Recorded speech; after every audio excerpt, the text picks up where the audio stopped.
vamos a ir ahí en Isaías, ¿no? Es interesante cómo, si van a Isaías capítulo 38,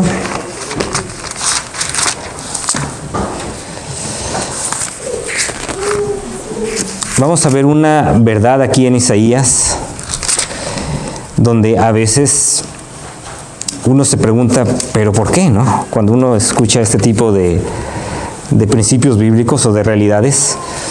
Fíjense ahí en Isaías 38, 17, donde Ezequiel, orando al Señor, dice: sin duda fue para mi bien pasar por tal angustia. Uno diría, ¿cómo es que él está diciendo que sin duda? O sea, no hay ninguna duda en eso. Pero fue algo para su bien, para Ezequías, pasar por la angustia que él pasó. ¿Cómo es posible que la angustia puede ser algo para nuestro bien? Es más, la angustia no era parte del plan original de Dios. Cuando Dios hizo los cielos y la tierra, sabemos que no había sufrimiento, no había dolor. Fue hasta después, cuando el hombre decidió rebelarse contra Dios, que entró el sufrimiento, que entró el dolor. Y es ahí donde entró la angustia. Pero sabemos que algún día después, al final de cuando Dios nuevamente haga los cielos nuevos, la tierra nueva, ya no va a haber más angustia. Sin embargo, aquí dice Ezequías, ¿no?, que es para su bien, o fue para su bien, haber pasado por tal angustia, ¿no? Y eso es lo que queremos ver el día de hoy, ¿no? ¿Cómo es posible que pueda ser para nuestro bien el haber pasado por tal angustia? Vayamos al capítulo 36.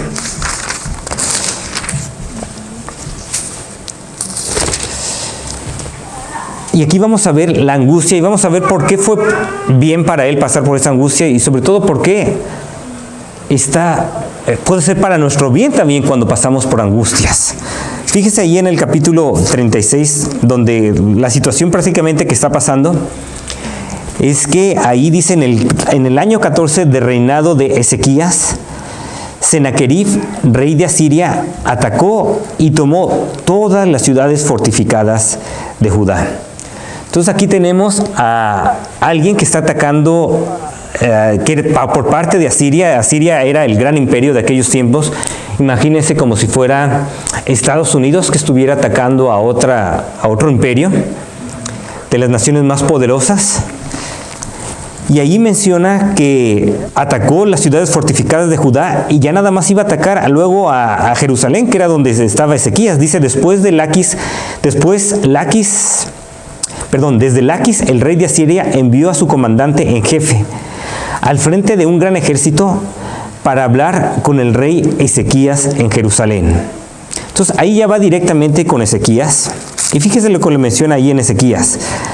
Dice que ahí cuando el comandante se detuvo para hablar con él, vean el versículo 4, dice, el comandante en jefe les dijo, díganle a Ezequías que así dice el gran rey, el rey de Asiria. ¿En qué se basa tu confianza? Y esa es la cuestión principal cuando nosotros tenemos problemas, cuando estamos en angustia, cuando estamos en aflicción. Lo principal que nos basamos en ese momento lo principal que está a prueba en ese momento es nuestra confianza. ¿En qué se basa tu confianza? Aquí Dios de alguna manera está permitiendo que este rey del ejército más poderoso mande a uno de sus comandantes y le haga directamente a Ezequías esa pregunta: ¿en qué se basa tu confianza? ¿En qué realmente tú estás confiando? ¿Sabes qué? Dios puede permitir que haya adversidades en nuestra vida. Dios puede permitir que Satanás de alguna manera haga de las suyas en nuestra vida o en áreas de nuestra vida. Pero con la misma pregunta: ¿en qué se basa tu confianza? Fíjese cómo ahí en Santiago nos dice: hermanos míos, considérese muy dichosos cuando tengan que enfrentarse con diversas pruebas, pues ya saben que la prueba de su fe produce constancia. Lo que está aquí poniéndose a prueba es la fe, nuestra confianza. ¿En qué se está basando nuestra confianza? Y fíjese cómo le empieza a decir, tú dices que tienes estrategia y fuerza militar, pero estas no son más que palabras sin fundamento. En otras palabras, yo sé que tú no puedes contra mí. Con tu fuerza, con tu estrategia militar, no sirven contra mí. Eso yo lo sé. Yo sé que son palabras sin fundamento y era la realidad. ¿En qué confías que te rebelas contra mí? Mira, tú confías en Egipto, ese bastón de calla astillada que traspasa la mano y hiere al que se apoya en él. Porque eso es el rey, el faraón, el rey de Egipto para todos los que en él confían. ¿Sabes qué? Si vas a confiar en Egipto, yo sé que a la mera hora va a ser como si fuera una calla astillada. En lugar de que te dé confianza, al contrario, te va a producir más dolor. Y era la realidad. Y muchas veces cuando nosotros nos encontramos así en angustia, empezamos a ver, bueno, ¿qué me va a sacar de esa situación? Bueno, quizás mi dinero, mi fuerza militar, bueno, tenemos fuerza militar, pero quizás mis planes, o como aquí dice, tus estrategias, tus planes, todas aquellas cosas que le decía, ¿no? Tú tienes estrategia y fuerza militar. Uno quizás tenga sus planes, diga, no, de esa manera yo salgo de esto, de esta manera yo me voy a salir de eso. Y nos damos cuenta, no, la verdad es que eso no me ayuda. Quizás digamos, bueno, le voy a pedir, ahora sí que voy a ir con tal persona y él me va a sacar del apuro. Y de repente uno le habla y dice, no, lo siento, pues ahorita no te puedo sacar de ese apuro. Y tú sabes que nada más te puede sacar del apuro. Y él sabía. Fíjese el versículo 7 dice, y si tú me dices, nosotros confiamos en el Señor nuestro Dios. ¿No se trata acaso, Ezequías, del Dios cuyo altares y santuarios paganos tú mismo quitaste, diciéndole a Judá y a Jerusalén, deben adorar solamente ante ese altar? A la mera hora, ¿tú estás confiando en Dios? ¿Pero qué no tú mismo antes eras bien devoto a los diferentes santos y patrones del pueblo y ya te rebelaste contra ellos y por eso te está pasando lo que te está pasando? Antes bien que tenías todos tus altares ahí y ya los quitaste, por eso te pasa lo que te pasa. ¿No hemos escuchado eso? Desde que me convertí al cristianismo, todo lo que me está pasando. Por eso te pasa, porque te convertiste al cristianismo. Fíjese cómo Satanás llega. Cómo llega con esas estrategias diciendo, como le llegó aquí, fíjese, tú mismo, ¿sabes qué? Tú dices que confías en Dios, pero si tú mismo quitaste todos aquellos altares, ¿sabes qué? ¿Cómo es que está enojado obviamente contra ti? ¿Qué se está poniendo a prueba? Nuestra fe. Cuando te convertiste al cristianismo, ¿qué fue lo que hiciste? Es donde tú tienes que probar. ¿Te convertiste a una religión protestante? ¿Te convertiste, traicionaste la religión de tus padres? ¿Qué realmente hiciste cuando te convertiste al cristianismo? Porque no es convertirse a una iglesia. Fíjese aquí lo que menciona. Que si confiesas con tu boca que Jesús es el Señor. Eso es convertirse al cristianismo. Amén. Decir, ¿sabes qué? No hay otro Señor. Amén. Solamente Jesús es el Señor. Sí, yo sé que quizás mis padres me habían dicho, ¿sabes qué? Adora a ciertos altares, a ciertas imágenes, ciertas tradiciones que teníamos. Pero hoy reconozco que solamente hay un Señor, que murió por mí en la cruz y que fue resucitado. Y crees en tu corazón que ¿qué? Que Dios le levantó a los muertos. Y yo sé que mi confianza no está en una imagen, no está en cierta persona, por más santa que haya vivido, o de manera más santa, no es en ningún nombre que es mi confianza. Solamente en el Cordero de Dios que quita el pecado del mundo. Eso es el cristianismo, a eso te has convertido. Entonces que no te venga Satanás con decirte, no, es que todo esto te está pasando porque te entregaste al Señor. Porque Dios está enojado contra ti. ¿En verdad Dios está enojado contra nosotros? ¿Qué diremos frente a esto? Si Dios está de nuestra parte, ¿quién puede estar en contra nuestra? El que no escatimó ni a su propio Hijo, sino que lo entregó por todos nosotros, ¿cómo no habrá de darnos generosamente junto con Él todas las cosas? ¿Sabes que si Dios no escatimó a Jesucristo y lo envió a la cruz, y tú has reconocido que Cristo es el único Salvador, y a Él es el que le vas a seguir, no sigues un pastor, no sigues una iglesia, un papa, un sacerdote, sigues al Señor Jesús? Amén. Y Dios lo entregó por ti. Y Dios sabes que Él te ama tanto, de tal manera amó Dios al mundo que ha dado a su Hijo unigénito, para que todo aquel que en Él cree no se pierda, mas tenga vida eterna. Amén. Tú sabes que Él te amó tanto, que Él dio a Jesucristo por ti, y tú al aceptar a Cristo como Señor, al confesarlo con tu boca como Señor, Muchas veces lo hacían al momento del bautismo, cuando lo confesaban como Señor y reconocían que era Él el Señor, se bautizaban y reconocían que morían con Él y se volvían y se levantaban o sea, el bautismo simbolizaba la muerte y la resurrección de Cristo. Y lo confesaban públicamente: sí, Cristo es mi Señor. Él es el único Señor. Él es el que murió por mí. Él es mi Salvador. ¿Quién puede estar en mi contra? Amén. Eso es lo que se prueba en esos momentos, porque la verdad te van a llegar las dudas. No, pues es que me lo decía mi mamá. Te va a ir así por traicionar la religión de tus padres. Amén. Pasa. ¿Quién nos apartará del amor de Cristo? ¿La tribulación o la angustia? ¿La persecución, el hambre? ¿La indigencia, el peligro o la violencia? Así está escrito: por tu causa siempre nos llevan a la muerte, nos tratan como ovejas para el matadero. Sin embargo, en todo esto somos más que vencedores por medio de aquel que nos amó. Es en ese momento cuando se está probando tu fe que dices: ¿sabes qué? Es verdad. A veces por causa de Cristo nos tratan como si fuéramos ovejas para la muerte del matadero. A veces nos hacen burla, a veces sufrimos persecución. Y uno diría: bueno, es que te está pasando todas esas cosas, pero por mala suerte. La verdad, pues ya estás salado, como dicen, ¿no? Por convertirte al cristianismo estás salado. No, ya ni me junto contigo, estás bien salado. ¿Sabes qué? ¿Quién te va a apartar del amor de Cristo? Deja las supersticiones, deja las cosas, aquellos mitos que las personas tienen y aquellos mitos que Satanás quiere poner en tu mente, déjalo completamente. Amén. Y pon tu confianza en la palabra del Señor, en Jesucristo. Dice: ¿sabes qué? No hay nada que me aporte del amor de Cristo. Aunque pase por tribulación, por angustia, por persecución, por hambre, por indigencia, por peligro o por violencia, nada me aparta de su amor. Amén. ¿Por qué? Gloria a Dios. Porque si Dios es conmigo, ¿quién contra mí? En todas estas cosas soy más que vencedor. Deja los mitos, deja lo que te están diciendo, lo que se están atacando, que mira, te va así porque te convertiste. Por eso me cayó el cáncer, porque me convertí. Amén. Es cuando tú dices: ¿sabes qué? En todas estas cosas, más que vencedores. Amén. Por medio de aquel que nos amó.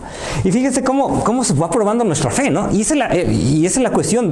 Pasamos por angustia. ¿Y a qué llega la angustia? A probar nuestra fe. Ya. Cuando realmente llegamos al fondo de nuestro corazón y decimos: yo no me convertí a otra religión, yo lo que me convertí es al Señor de señores, a Jesucristo. A Él me convertí. Entonces fíjese ahí cuando le menciona ahí con Ezequías, que le dice ahí en el capítulo 36, donde le está mencionando: a ver, ¿en qué estás basando tu confianza? A ver, dices que confías en el Señor tu Dios, y mira, tú mismo dijiste, ¿no acaso dice el versículo 7, nosotros confiamos en el Señor nuestro Dios? No se trata que Ezequías del Dios cuyos altares y santuarios paganos tú mismo quitaste, diciéndole a Judá y a Jerusalén: deben adorar solamente en este altar. Mira, hasta te rebelaste contra él, quitaste los altares y dijeron solamente como Dios lo había mencionado, pero él ni sabía, ¿no? Solamente en Jerusalén o en ese altar deben de adorar, ¿no? Versículo 8 menciona: ahora bien, Ezequías, haz este trato con mi señor, el rey de Asiria. Yo te doy 2,000 caballos si tú consigues otros tantos jinetes para montarlos. Es más, hasta se está burlando de él. Dice: mira, hasta te doy los caballos. Yo sé que ni tienen los jinetes, pero hasta te doy los caballos, dice. ¿Cómo podrás rechazar el ataque de uno solo de los funcionarios más insignificantes de mi señor si confías en obtener de Egipto carros de combate y jinetes? Es más, hasta te mandamos el más insignificante de los comandantes. Hasta ni con él vas a poder. Amén. ¿Acaso he venido a atacar y a destruir esta tierra sin el apoyo del Señor? Si fue él mismo quien me ordenó: marcha contra este país y destrúyelo. Es más, hasta espiritual nos salió aquí. No, eso es del Señor. Entrégate a mí. Y fíjense cómo responde, ¿no? Porque ahí en ese momento Eliacán, Semna y Joá le dijeron al comandante jefe: por favor, hable usted a sus siervos en arameos, ya que lo entendemos. No nos hable en hebreo, que el pueblo que está sobre el muro nos escucha. No, pues peor. Dice: pero el comandante jefe respondió: ¿acaso mi señor me envió a decirles estas cosas solo a ti y a tu señor, y no a los que están sentados en el muro? Si tanto ellos como ustedes tendrán que comerse su excremento y beberse su orina. ¡Wow! Man. Ahí es. Si tú me dices que no es angustia, ve esa realidad. Yeah. Tienes un comandante, un país súper fuerte, el más poderoso de aquella época, que te está amenazando: o te rindes o a comer tu propio excremento y tu propia orina. No es situación fácil por la que pasó Isaías. Pero ¿qué estaba probándose? La fe. Y es la realidad, la verdad es que, y vamos a ver que Ezequías no era un Superman. Nosotros no somos Supermanes tampoco. Amén. No es que seamos, wow, súper fuertes, ahora sí que me vengan las pruebas. Yo me las echo. No, fíjese Ezequías cómo reaccionó en ese momento, ¿no? Cuando menciona ahí, después de que dice, bueno, ahí le dice a todo el pueblo, ¿no? Rápidamente nada más le menciona, oigan las palabras del gran rey, el rey de Asiria, no se dejen engañar por Ezequías, él no puede librarlos. No dejen que Ezequías los persuada a confiar en el Señor diciendo, sin duda el Señor nos librará. ¡Wow! Claramente le dicen, no se dejen engañar por Ezequías. El Señor nos librará. No se dejen pensar que el Señor nos va a librar. Es como si yo le estoy diciendo aquí, ¿sabes qué? Confía en el Señor. No te dejes engañar por el pastor. Que confíes en el Señor. No, confía en mí. Llegaban a tal punto, ¿no? Y es cuando Ezequías en ese momento, cuando menciona el versículo 16, no le hagan caso a Ezequías, así dice el rey de Asiria, hagan las paces conmigo, ríndase. De este modo cada uno podrá comer de su vid, de su higuera y beber agua de su propio pozo hasta que yo venga y lo lleve a un país como el de ustedes, país de grano y de pan y de viñedos. No se dejen seducir por Ezequías cuando dice, el Señor nos librará. ¿Acaso alguno de los dioses de las naciones pudo librar a su país de las manos del rey de Asiria? ¿Dónde están los dioses de Hamad y de Arfat? ¿Dónde están los dioses de Sefarvayim? ¿Acaso libraron a Samaria de mis manos? ¿Cuál de todos los dioses de estos países ha podido salvar de mis manos a su país?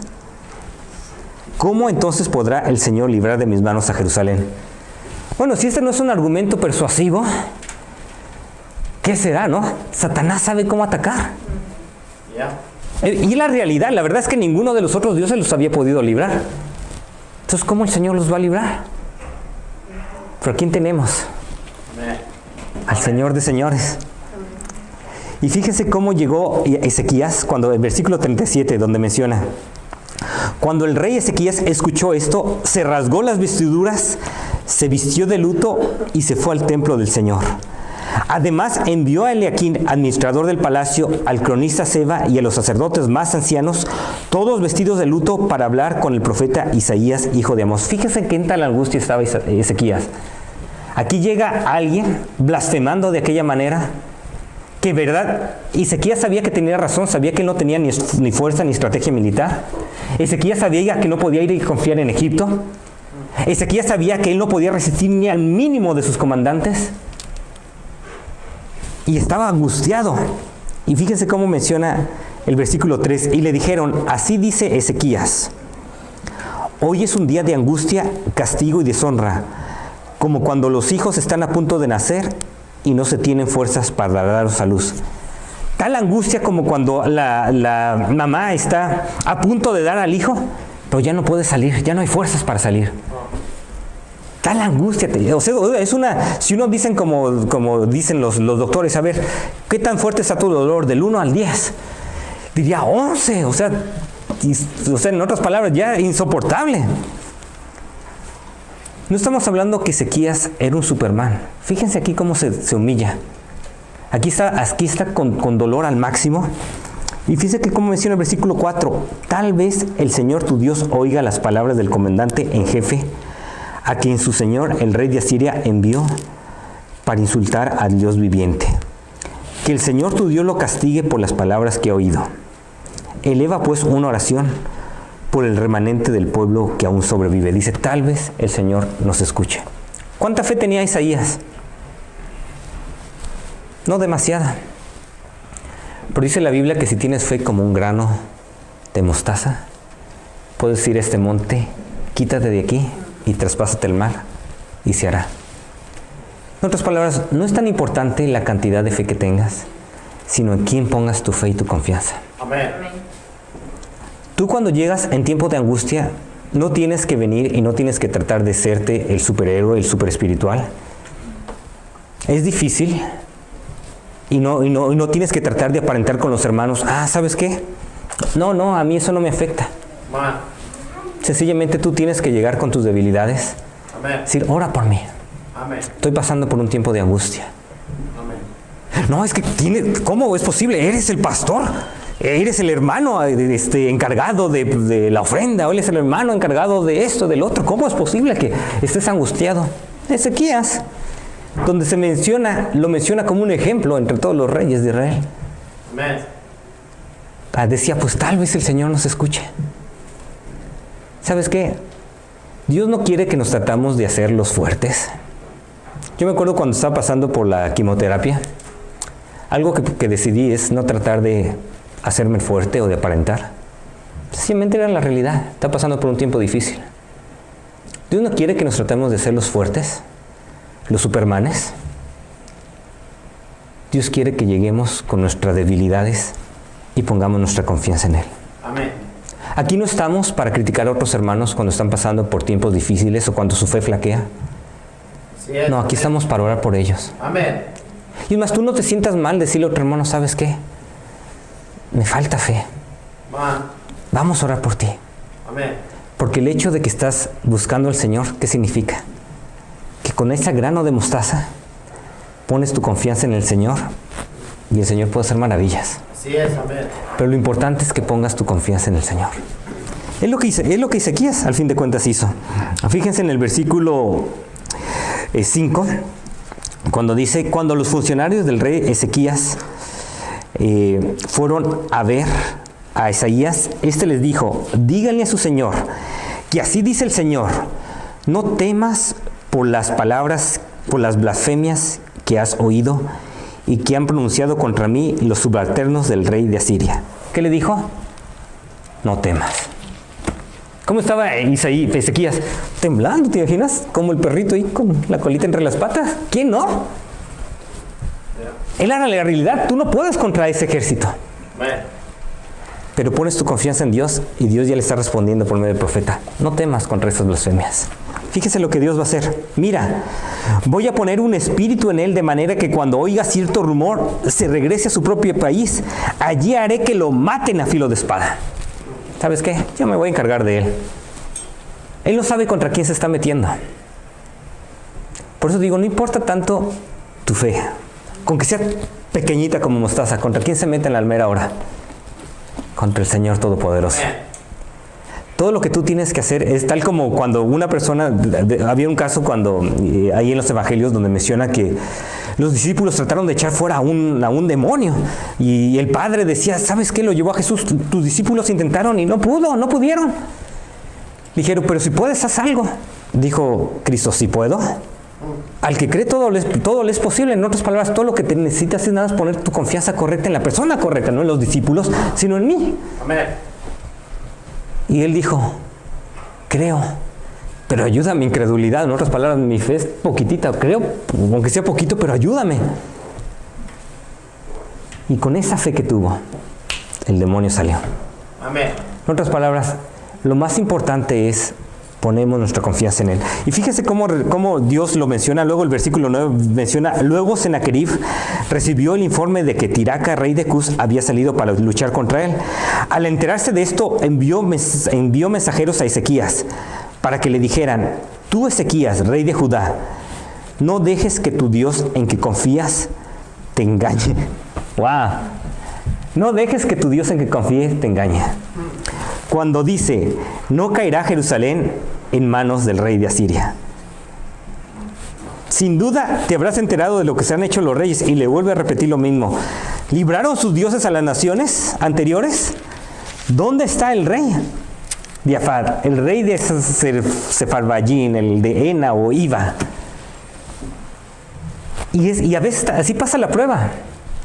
Muchas veces uno ora y ya uno tiene su confianza, sí, Señor, tú me vas a sacar de aquí en adelante. Pero otra vez la realidad vuelve. Que tu Dios no te engañe. A ver, vuelve a pensar. Piensa otra vez en todos los dioses. ¿Pero qué es lo que Dios está haciendo ahí? Fortaleciendo nuestra fe. Amén. Por eso es que las angustias a veces uno diría, bueno, ¿por qué el Señor no me libra ya de esta angustia? Pues ya puse mi confianza en Él. Ya está fortaleciendo tu fe. Amén. Y a veces tenemos que estar ahí como les he comentado, ¿no? Que tengo una máquina donde hago mis 14 minutos de ejercicio para estar al día. Pero en serio, ¿no? Hay cuenta que uno está, yo lo hago mentalmente, ¿no? Faltan 10 segundos. Faltan 10 minutos que diga, faltan 9 minutos, ahí voy contando, ¿no? Y ya al final hasta empiezo a contar casi los últimos 10 segundos. 10, 9, 8, así en mi mente, ¿no? Pero hay cuenta que acabo. Mira, es más, hoy mismo, después de acabar mi ejercicio, vi cuánto estaba mi corazón, 190. Y dije, órale, no, pero ya casi andaba, pero me moría, ¿no? Y al final, ¿qué es lo que está Dios haciendo? A veces sentimos, no, sabes que ya no aguanto más, ya no aguanta más. Yeah. Pero el Señor está diciendo, sabes que estoy fortaleciendo. Por eso no te quito todavía de la angustia. Tengo todavía más planes delante de ti. Y fíjese Ezequías cómo llega ahí en el versículo 14. Ezequías tomó la carta de mano de los mensajeros y la leyó. Luego subió al templo del Señor, la desplegó delante del Señor y oró así: Señor Todopoderoso, Dios de Israel, entronizado sobre los querubines, solo tú eres el Dios de todos los reinos de la tierra. Tú has hecho los cielos y la tierra. Fíjese que cómo lo reconoce a él. Presta atención, Señor, y escucha, abre tus ojos. Señor, y mira y escucha todas las palabras que Sennacherib ha mandado a decir para insultar al Dios viviente.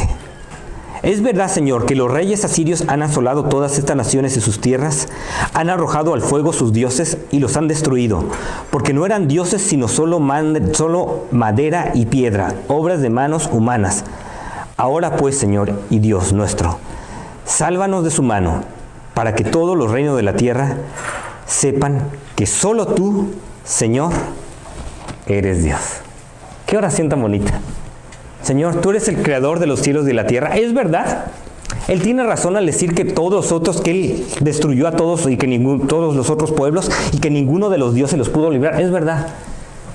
Porque nada más son madera, obras de manos humanas. Sí tenían sus altares y tenían sus dioses y los cargaban y hacían todo lo que tenían que hacer con sus dioses.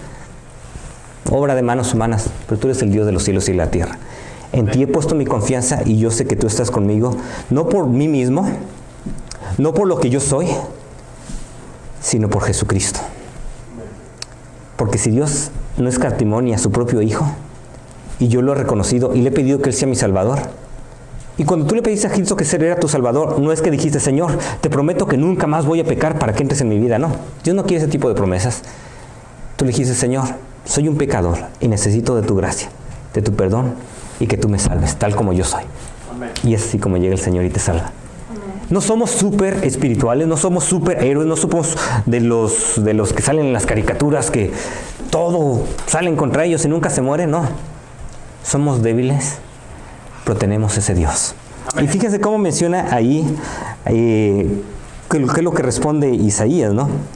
Así dice, entonces Isaías le dijo, así dice el Señor Dios de Israel, por cuanto me has rogado respecto a Sennacherib, rey de Asiria, esta es la palabra que yo, el Señor, he pronunciado contra él. Y luego en una cuestión muy poética, si quieren luego ustedes lo pueden leer en casa, en una cuestión muy poética les menciona, ¿sabes qué? ¿Contra quién te has levantado, Sennacherib?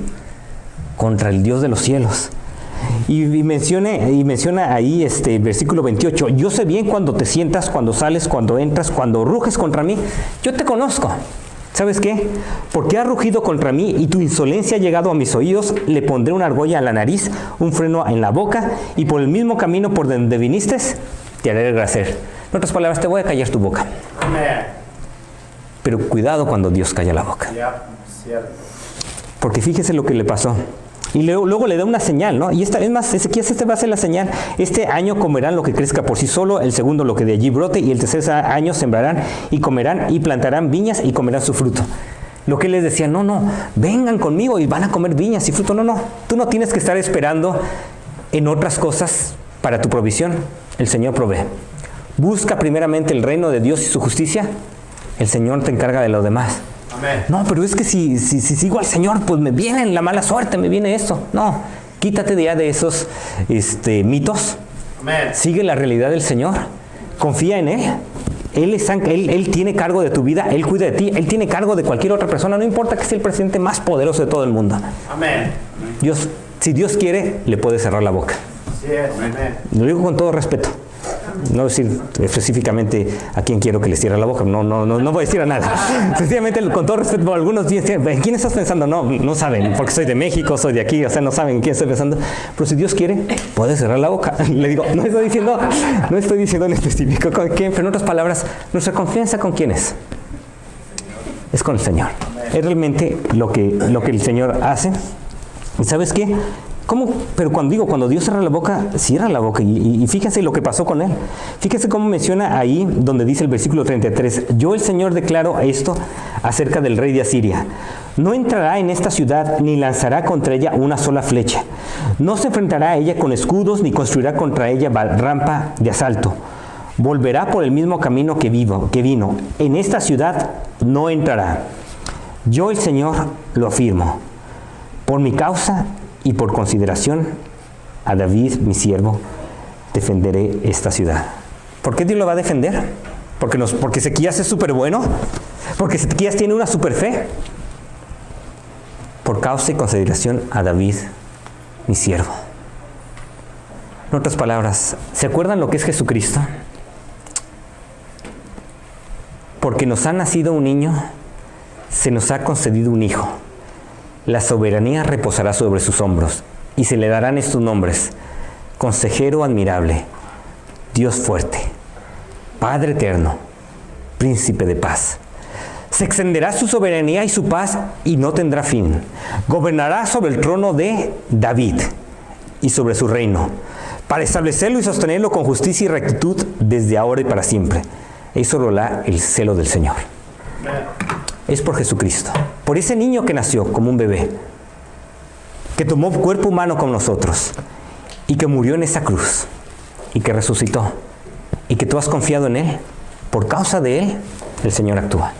Si ves que no es que tú tienes que ser Superman, súper fuerte, súper eso, no, nada más poner tu confianza en Jesucristo. Viene la angustia, confías en Él. La angustia sigue, pues yo pensé que ya se iba a ir. Sigues confiando en Él. Fortalezándote en Él, sabiendo que si Dios está contigo, nada puede estar contra ti. Dios lo permite porque te está fortaleciendo la fe. Por último, asegúrate que en verdad, como oró Isaías, que dijo: Señor, para que todos los reinos de la tierra conozcan que solo tú eres el Señor. ¿Se acuerdan que dijo eso? ¿Sabes qué? A veces se nos puede olvidar cuando Dios nos contesta. Cierto. Dios nos contesta, nos saca del apuro que teníamos, y se nos olvida darle la gloria y honra a Dios. Cierto. Tristemente se le olvidó a Ezequías. Fíjense en el capítulo 39. En aquel tiempo, ahí menciona que... Sí, capítulo 39, donde menciona el versículo 1. En aquel tiempo, Merodoroc Baladán, hijo de Baladán, rey de Babilonia, ustedes dicen, ese trabalenguas, bueno, de Babilonia, ¿no? Le envió cartas y un regalo a Ezequías porque supo que había estado enfermo y que había recuperado. Perdón, vamos a ir un poquito a 38 para estar ahí en contexto. Allí en el capítulo 38, vean el versículo 1, donde menciona: por aquellos días Ezequías se enfermó gravemente y estuvo a punto de morir. El profeta Isaías, hijo de Amós, fue a verlo y le dijo: así dice el Señor, pon tu casa en orden, porque vas a morir y no te recuperarás. En otras palabras, ahí Dios le dijo: ¿sabes qué? Te vas a morir, no te vas a recuperar, pon tu casa en orden. Y Ezequías todavía no tenía hijos en ese momento. Y él sabía que al fin de cuentas, a través de la descendencia de David, iba a llegar ese Mesías. Ahí como lo decía en Isaías. Y Ezequías con ese deseo, fíjese cómo menciona en el versículo 2, donde dice: Ezequías volvió el rostro hacia la pared y le rogó al Señor: recuerda, Señor, que yo me he conducido delante de ti con lealtad y con un corazón íntegro, y que he hecho lo que te agrada. Y Ezequías lloró amargamente.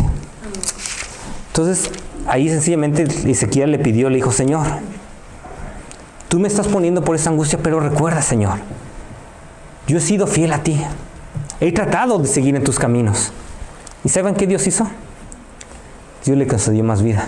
Fíjense ahí en el versículo, donde viene en el versículo 4. Entonces la palabra del Señor vino a Isaías, ve y dile a Ezequías que así dice el Señor, Dios de su antepasado David: he escuchado tu oración y he visto tus lágrimas. Voy a darte 15 años más de vida. ¿Cómo Dios escuchó? En lugar de Ezequías rebelarse, decirse, mira Señor, puse mi confianza en ti y con esto me pagas, que ya se me va la vida. Sencillamente Dios le dice, Señor, te entrego mi vida en tus manos.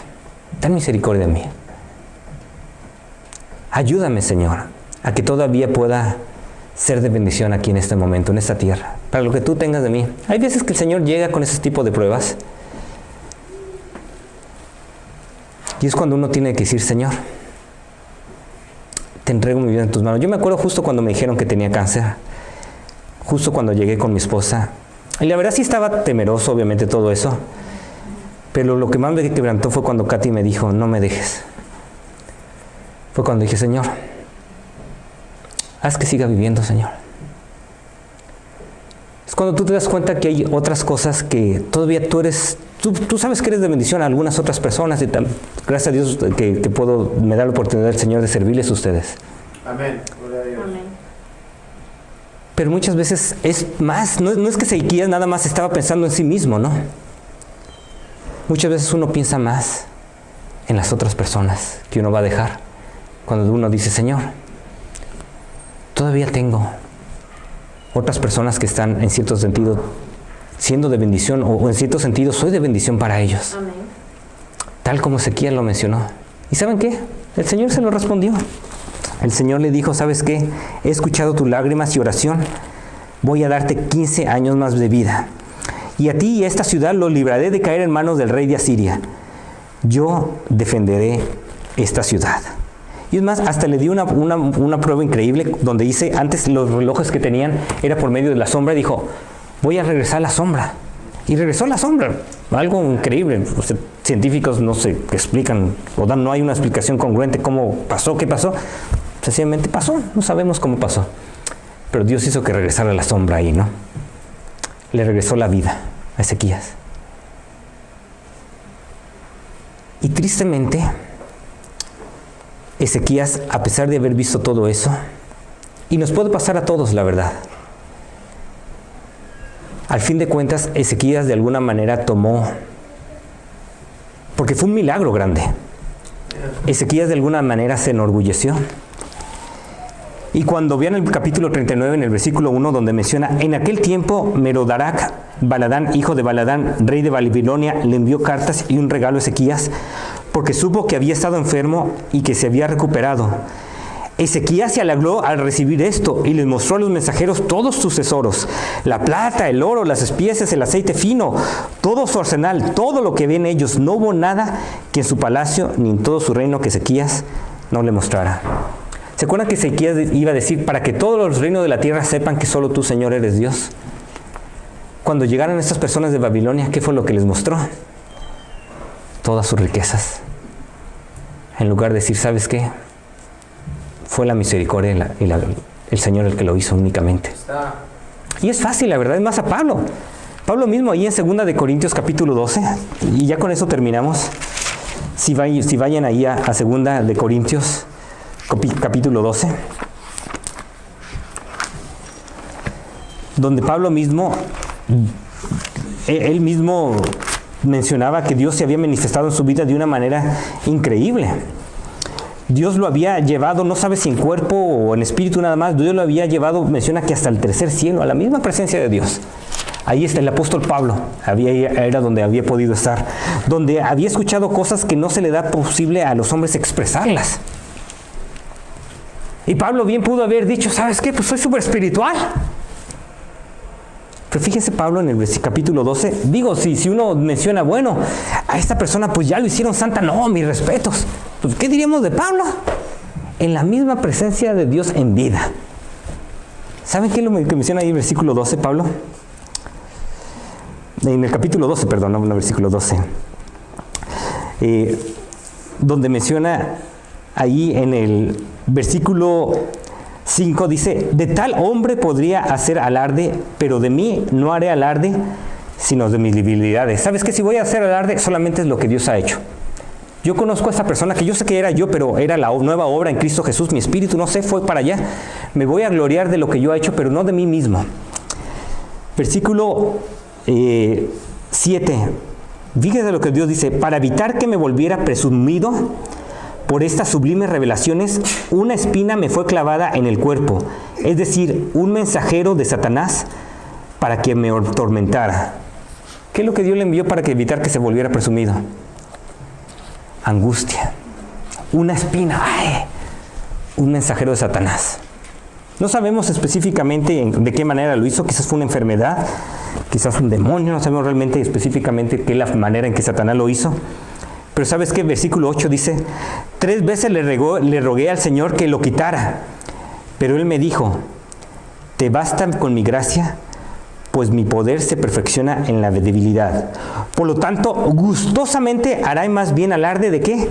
De mis debilidades, para que permanezca sobre mí el poder de Cristo. Si me voy a gloriar algo, es que no soy nada. Amén. Y que Cristo es todo. Amén. Me voy a gloriar en mis debilidades. No soy Superman, no soy súper fuerte. No soy, si me entienden, en mi caso que soy pastor, no soy super pastor. Soy una persona igual que ustedes, con las mismas debilidades que ustedes tienen. Y ustedes son igual que cualquier otra persona. No es que nos comparemos con otro, pero sabes que tenemos a un Dios fuerte, a un Dios grande, un Dios que nos da de su gracia para fortalecer nuestra fe. Y cuando llega la prueba de cualquier índole, ya sea cáncer, ya sea esto, ya sea el otro, tenemos ese Dios. Amén. Amén. No somos súper fuertes, no.